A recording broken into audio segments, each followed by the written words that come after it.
இந்த நிகழ்ச்சியிலே உங்களை எல்லாம் சந்தித்து பேசுவதிலே மிக்க மகிழ்ச்சி அடைகின்றேன்.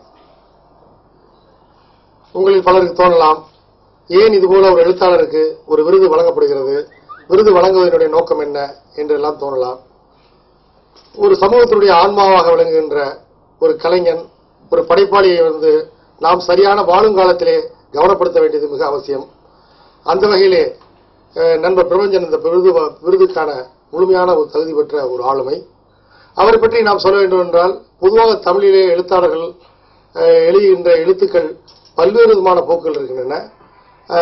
நண்பர் பிரபஞ்சனை பொறுத்தவரை அவர் எழுதுகின்ற எழுத்திலே மனித வாழ்க்கையுடைய சாரம், மனித வாழ்க்கையின் மீது நம்பிக்கை, மனித இருப்பு குறித்த மிக அளவுக்கு அதிகமான நம்பிக்கை கொள்வதற்கான ஒரு தளத்தை தான் எடுத்திருக்கின்றார்.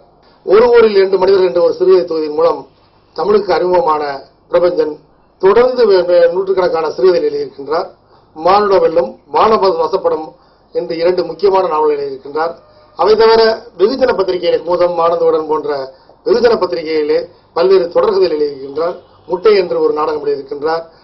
நக்கீரன் போன்ற பத்திரிகைகளும் சரி, இன்று வருகின்ற புதிய தலைமுறை போன்ற பத்திரிகையிலும் சரி, பல்வேறு விதமான கட்டுரைகளை எழுதி கொண்டிருக்கின்றார். பிரபஞ்சனை நான் 84ஆம் ஆண்டிலிருந்து நன்கு அறிவேன். எனக்கு மிக நெருக்கமான ஒரு நண்பர். ஒரு மனிதனுடன் இத்தனை ஆண்டுகள் பழக்கம் இருக்கிறது என்பது மிக்க மகிழ்ச்சி அளிக்கின்றது. இந்த விருதுக்கான முழுமையான தகுதி அவருக்கு இருக்கிறது என்றுதான் சொல்வேன். இந்த விருது வழங்கியதன் மூலமாக சாரலுக்கு ஒரு பெருமை என்றுதான் நாம் சொல்ல வேண்டும்.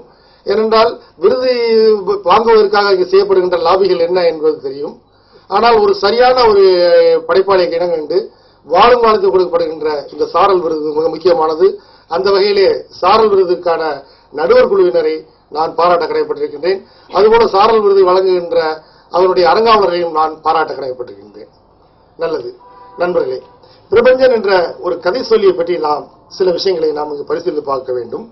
அவருக்கு ஏன் இந்த விருது தரப்பட வேண்டும்? இந்த விருது தருவதால் அந்த விருதுக்கு கிடைக்கின்ற புகழ் மட்டுமல்ல, இதன் மூலம் நாம் அடைகின்ற விஷயங்கள் என்ன என்பதை நாம் பார்க்க வேண்டிய கட்டாயத்தில் இருக்கின்றோம். ரஷ்யாவிலே ஒரு புகழ்பெற்ற ஒரு எழுத்தாளர் மக்சிம் கோர்கி என்று தெரியும். அவர் என்ன சொல்கின்றார்? மக்களிடம் கற்றுக்கொண்டு மக்களை பற்றி எழுதி மக்களுக்கு கொடுக்க வேண்டும் என்று சொல்லுகின்றார்.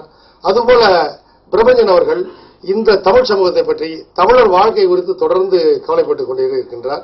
அவைகளையெல்லாம் பதிவாக்குகின்றார். அவருடைய 2 நாவல்களை பற்றி நாம் இந்த இடத்தை கவனம் கொள்ள வேண்டும். 1 மானுட வெள்ளம், 2 வானமசப்படம்.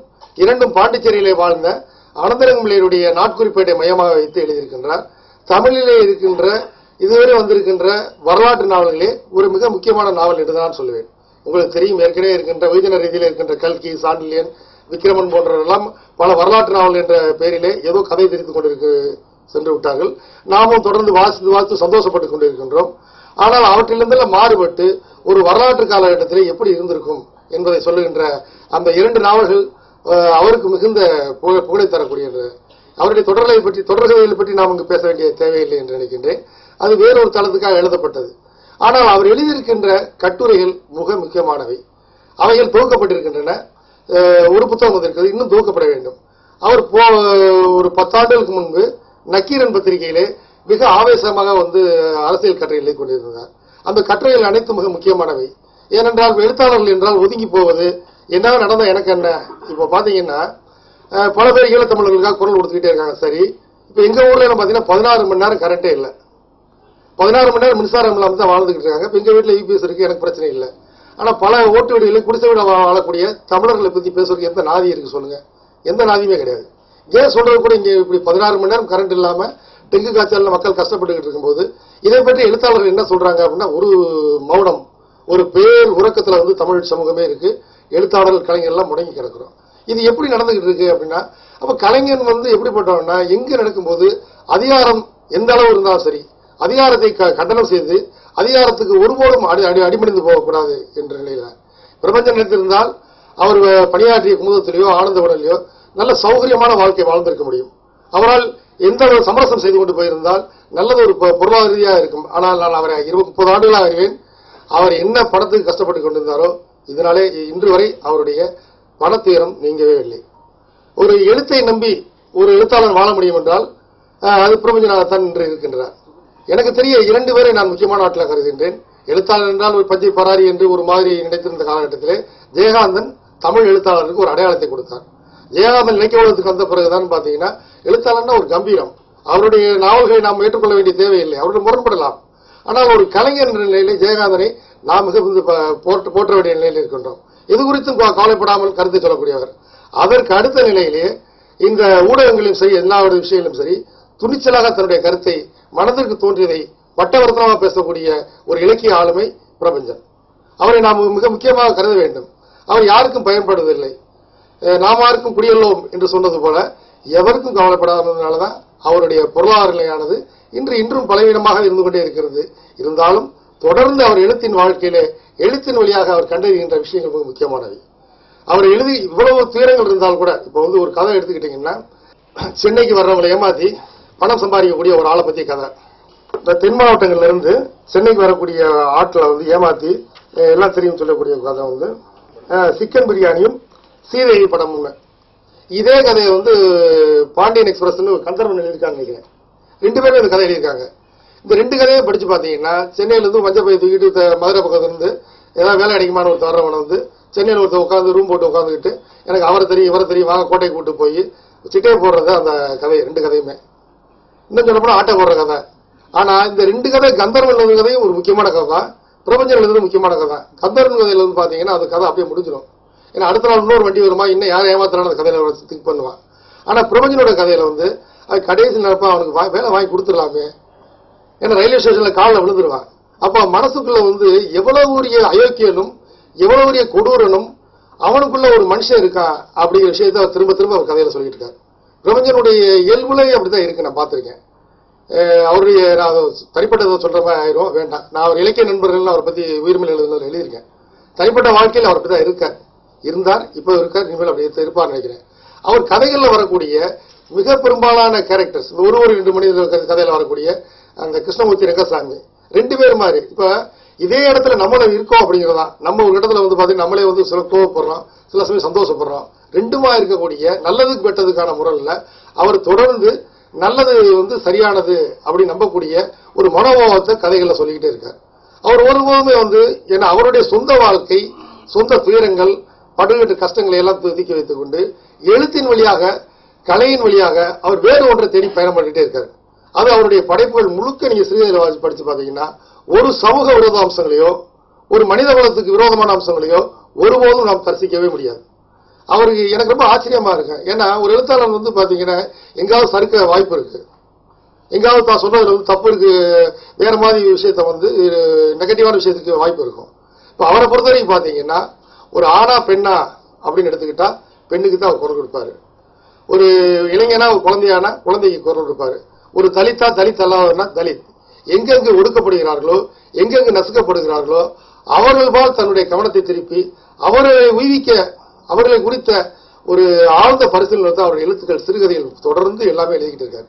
அவர் கதைகள்ல அவர் பாத்தீங்கன்னா நிறைய இசங்கள்லாம் வந்திருக்கு, நிறைய நவீனமான கதை சொல்லல் முறை வந்திருக்கு, நான் லீனியரா கதை சொல்லக்கூடியவெல்லாம் இன்னைக்கு தமிழ்ல முக்கியமானதா வந்திருக்கு. அவரும் சில கதை எழுதியிருக்காரு. இருந்த அந்த கதைகளோட பாத்தீங்கன்னா இப்ப அமானுடன் அப்படின்னு ஒரு கதை இருக்கு.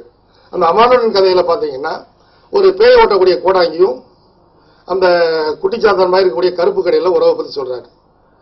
அந்த உறவு பாத்தீங்கன்னா 2 பேரும் டீல் போட்டு நீ போய் யாராவது பெண்ணை பிடிச்சிரு, நான் பேய வரட்டுறேன், உனக்கு கோழி சாராயம் தெரிஞ்சு சொல்லிட்டு ஒரு அமானுஷ சக்தியோட மனுஷன் படிக்கிறான். அங்க கூட பாத்தீங்கன்னா திரும்ப மனுஷன் பாத்தீங்கன்னா அந்த பேய அந்த குட்டிச்சாத்தனை ஏமாத்துற மாதிரி தான் கதை வருது.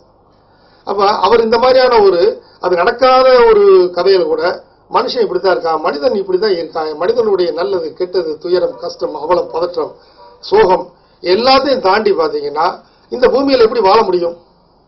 நீங்க யோசிச்சு பாத்தீங்கன்னா நம்ம இந்த பூமியில வாழ்வதற்கான என்ன தளம் இருக்கு? யோசிச்சு பார்க்கும்போது ரொம்ப துயரமா தான் இருக்கு. யோசிக்கும் வேலையில் உண்பதும் உறங்குவதுமாய் பொழுது கழிவு சொன்ன தாய்மானவர் மாதிரி நமக்கு உண்மையிலே எதன் மேலே ஈடுபாடு, நீங்க எதுல சந்தோஷப்படுவீங்க சொல்லுங்க? சந்தோஷம் கொள்வதற்கான சூழலா இருக்கு, அரசியல் சந்தோஷமா இருக்கா, இல்ல நம்மளுடைய இலக்கியம் சந்தோஷமா இருக்கா, இல்ல தமிழ் சூழல் இருக்கா, தமிழ் பண்பாட்டு அடையாளம் சந்தோஷமா இருக்கா? இல்ல. நம்ம வாழக்கூடிய வாழ்க்கை அசலானது இல்ல, எங்கோ இருந்து நமக்கு திணிக்கப்பட்டிருக்கு. குறிப்பா இன்னைக்கு தொலைக்காட்சி மீடியா வந்த பிறகு எல்லா ஊடகங்கள் தான் நமக்கு பதில் சிந்திச்சுக்கிட்டே இருக்கு, நீ இப்படி இரு அப்படின்னு சொல்லிட்டே இருக்கு. அப்ப இந்த காலகட்டத்தில் மனிதனுடைய இடம் என்ன அப்படிங்கறதான் பிரபஞ்சனுடைய கதைகள் தொடர்ந்து கண்டறிஞ்சு கொண்டே இருக்குது. அவர் அந்த கதைகள் மூலம் கண்டறிந்த உண்மைகளை தான் தொடர்ந்து தன்னுடைய படைப்புகள் மூலம் சொல்லிக் கொண்டே இருக்கிறார். இந்த கதைகளானவை திரும்ப வாசிக்கப்பட வேண்டும். வாசிப்பதற்கான ஒரு தளம் இது இருக்குன்னு நான் நினைக்கிறேன். அது முக்கியமான விஷயம் நினைக்கிறேன். அவரை 2 விஷயம் பார்க்கலாம். அடிப்படையில் பிரபஞ்சன் ஒரு கதை சொல்லி, ஏன்னா நூற்றுக்கணக்கான அடிப்படையில் அவர் ஒரு கதை சொல்லியா இருக்கும்போது பாத்தீங்கன்னா அவர்கிட்ட ஒரு நல்ல ஒரு விஷயம் என்ன கேட்டீங்கன்னா, தனிப்பட்ட முறையில் பேசிட்டு இருந்தாலும் சரி நிறைய கதைகள் சொல்லுவார். அவருக்கு உள்ளுக்குள்ள எவ்வளவு துயரங்கள் இருக்கும். ஆனா எழுத்தினால் வாழக்கூடிய ஒரு பிரபஞ்சன் என்ன பாத்தீங்கன்னா நிறைய கதைகள் சொல்லிட்டே இருப்பாரு. நிறைய கூட்டங்கள்ல போயிருந்தா தெரியும், பல நண்பர்களோட கேள்வியோட போனாங்க, நிறைய கதை சொல்றாரு. ஏன்னா நானும் அவர் ஒரு கூட்டத்துக்கு போயிருந்தோம், ஒரு கவிஞருடைய பெண் கவிஞருடைய கவிதையை பத்தி பேசுறதுக்கு. நான் மேடையில் கேட்டேன், என்ன பேச போறீங்க பிரபஞ்சன், ஏன்னா நீங்க ஒரே மாதிரி பேசுவோமான்னு கேட்டேன். நீங்க ஒன்னும் கவலைப்படாத மாட்டேன், நான் 4 கதை சொல்ல போறேன்ட்டார். ஒரு கல்லூரிக்கு போயிருந்தோம், பேசுறது ஒரு நவீன பெண் கவிஞருடைய கவிதைகள். ஆனா அவர் என்ன பேசினார்னா 4 கதை சொன்னார் அந்த மாணவர்கிட்ட 1/2 மணி நேரம் சொல்லிட்டு கவிதையை பத்தி ஒரு நிமிஷம் பேசிட்டு இறங்கிட்டு போயிட்டார். ஏன்னா ஆனா அந்த கதை அது மேலோட்டா பார்க்கும்போது ஒரு கவிஞருக்கு நியாயம் செய்யலையோங்கிற மாதிரி தோணும். அப்படி அல்ல, இந்த கதைகளுக்கும் இந்த கவிதைகளுக்குள்ள ஏதோ லிங்க் இருக்கு அப்படிங்கிற மாதிரியான ஒரு உருவாக்கினார். அந்த வகையில பாத்தீங்கன்னா பிரபஞ்சனுடைய ஆளுமை தமிழில் ஒரு முக்கியமான ஒரு ஆளுமை. எழுத்தினால் வாழ்ந்து கொண்டிருக்கின்ற பிரபஞ்சனுக்கு இந்த விருதானது மிக சரியான விருது. இந்த விருதை கொடுத்த நண்பர்களுக்கு என்னுடைய வாழ்த்துக்களை தெரிவித்து விடைபெறுகிறேன். நன்றி, வணக்கம்.